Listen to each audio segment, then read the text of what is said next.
안녕하십니까. 신의균의 군사TV 디펜스 브리핑입니다. 오늘도 두 가지 소식 알려드리겠는데요. 자, 인도네시아 소식을 제가 여러분들께 자주 또 많이 전해드립니다. 그만큼 인도네시아가 우리 대한민국과 방산 교류를 많이 하는데 그 방산 교류가 결코 긍정적인 방향은 아니다. 그리고 이 인도네시아는 결코 같이 뭔가 대화를 나누어서 될 존재가 아니다라는 생각을 한 번 더 해보는데요. 또 황당한 우리 대우조선 해양에게 뒤통수를 치고 또 이상한 짓거리를 하고 있는 상황 제가 또 알려드리겠고요. 그리고 러시아가 정말 우려스러운 전략 무기를 만들고 있습니다. 미국하고 경쟁을 하고 있으니까 미국이 이거 도저히 막아낼 수 없는 그런 ICBM을 만들고 있는데 보겠습니다. 최근 우리나라에서 잠수함 운영 및 정비 전문 인력 지원과 중고 초계함이라는 선물을 받아 챙긴 인도네시아가 신형 잠수함 도입을 위해 독일 측과 접촉하고 있다는 소식입니다. 이미 신뢰관계가 완전히 파탄난 상황에서 도대체 왜 인도네시아와의 방산협력을 빙자한 특혜 퍼주기가 계속되고 있는지 전면적인 조사가 필요해 보입니다. 인도네시아 해군과 국방부 관계자들로 구성된 대표단이 독일 티센크루프 마린 시스템즈와 접촉해 209급 1400형 잠수함 도입에 관한 회의를 가졌다고 제인스가 현지 시각 1월 27일 보도했습니다. 제인스는 자카르타의 군 소식통을 인용해서 인도네시아와 독일 측이 209급 1400형 잠수함의 도입, 인도네시아가 요구한 특별 사양들에 대한 내용을 논의했다고 전했는데요. 인도네시아는 자신들의 요구사항이 반영된 209급 개량형을 기술 도입 형태로 현지에서 생산하는 방향을 원하고 있습니다. 당초 인도네시아는 우리나라의 대우조선 해양과 209급 1400형과 동급 모델인 DSME 1400 잠수함 12척을 구매하기로 합의하고 1차분으로 3척을 도입해간 바 있는데요. 2차분 3척은 계약만 해놓고 계약금을 내지도 또 계약 파기 통보도 하지 않고 3년 넘게 질질 끌며 추가적인 기술 이전만 요구하고 있습니다. 인도네시아는 이것도 모자라 지난해 발생한 자국 잠수함 침몰 사고가 9년 전에 한국에서 창정비를 잘못해서 발생한 것이라는 황당한 누명을 씌우기도 했는데요. 우리 정부는 이러한 인도네시아의 행태에 항의 한번 하지 못하고 끌려다니는 모습을 보이고 있습니다. 인도네시아는 KFX 프로그램에서도 돈은 내지 않고 기술과 시제기, 현지 생산 라인만 챙겨가려는 행태를 보여와 많은 논란이 됐던 나라인데요. 이렇게 당하고도 무상으로 잠수함 기술 인력을 지원해주고 전투함까지 공여해주는 이 정부, 도대체 인도네시아에 어떤 약점을 잡혀 이러는 것인지 전면적인 조사가 필요해 보입니다. 우리 대우조선에서 독일 하데베, 지금 이제 티센크루프에게 팔려서 티센크루프 마린 시스템즈라는 회사가 됐는데 그 하데베에서 우리가 209급, 장보고급 라이센스 했다가 우리가 이제 기술 개발해서 독일하고 그 계약을 할 때 우리가 독자적으로 판매를 해도 되지요 해가지고 독일이 니들이 우리 기술 지금 받아가서 뭐 잠수함 팔 수 있는 능력 되겠냐 해서 오케이 했는데 그걸 뭐 그냥 정말 대한민국 대단하죠. 그 기술을 가지고 우리가 독자적으로 거의 똑같은 잠수함을 만들어 버렸죠. 그게 DSME 1400입니다. 결국 209하고 비슷한 거라고 봅니다. 그걸 우리가 인도네시아에 판매를 했고 그 인도네시아에 판매할 때 독일 하데베와 경쟁을 해서 우리가 이겼던 겁니다.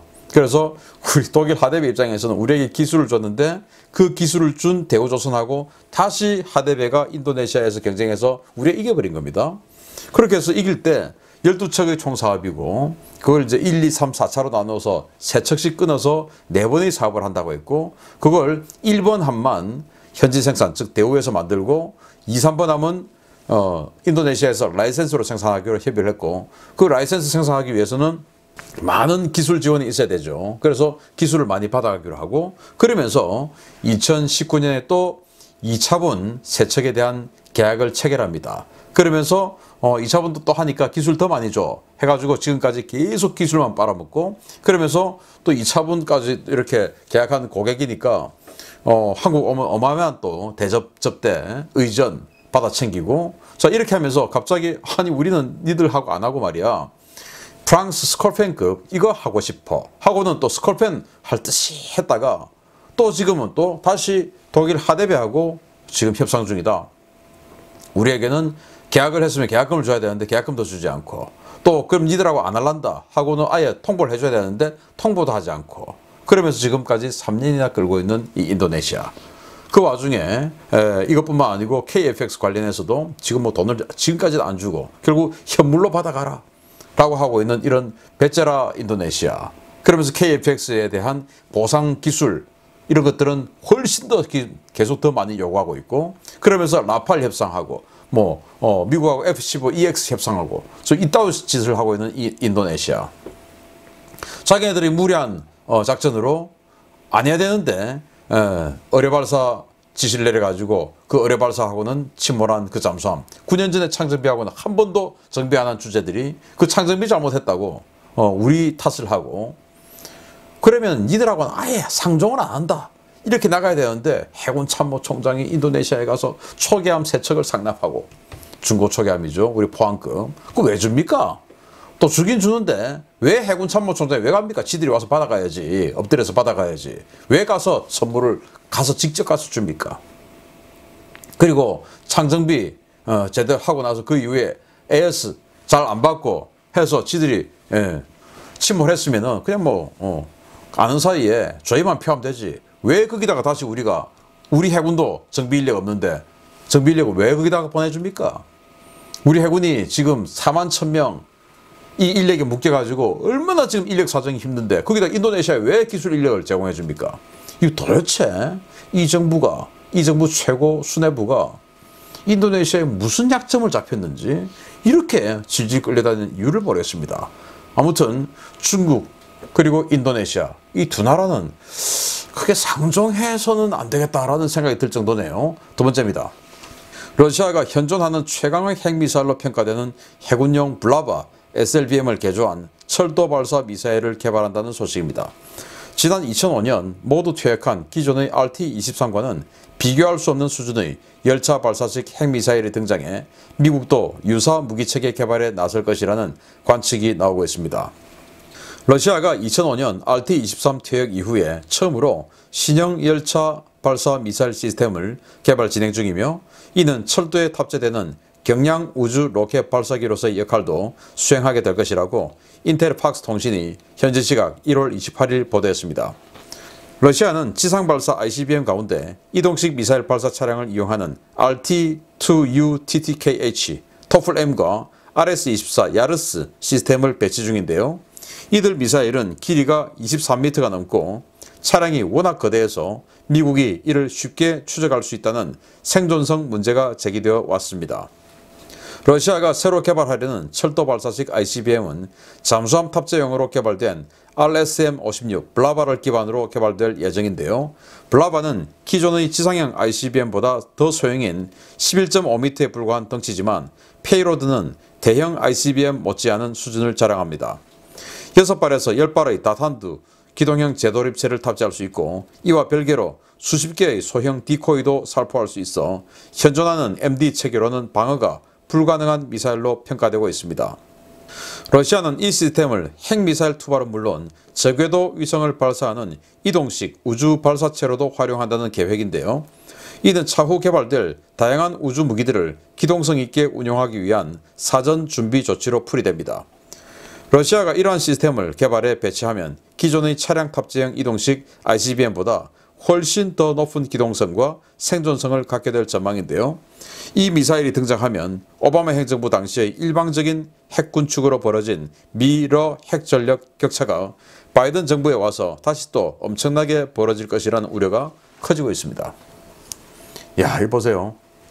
과거에 RT-23이라는 열차 발사, 미국 이름으로 브레이브맨, 그래서 용감한 사나이, 이런 RT-23을 만들었었는데, 이게 미국과 러시아의 전략무기 감축 협정에 따라서 각각 이제 투발할 수 있는 수단을 제한했죠. 그래서 러시아도 텔 방식의, 그러니까 차량 탑재형 ICBM으로 이 발사기 숫자를 이제 그쪽으로 맞춘 겁니다. 그러기 위해서 운용 유지비가 조금 더 상대적으로 많이 드는 이 열차 발사형 발사체는 이제 포기를 했어요.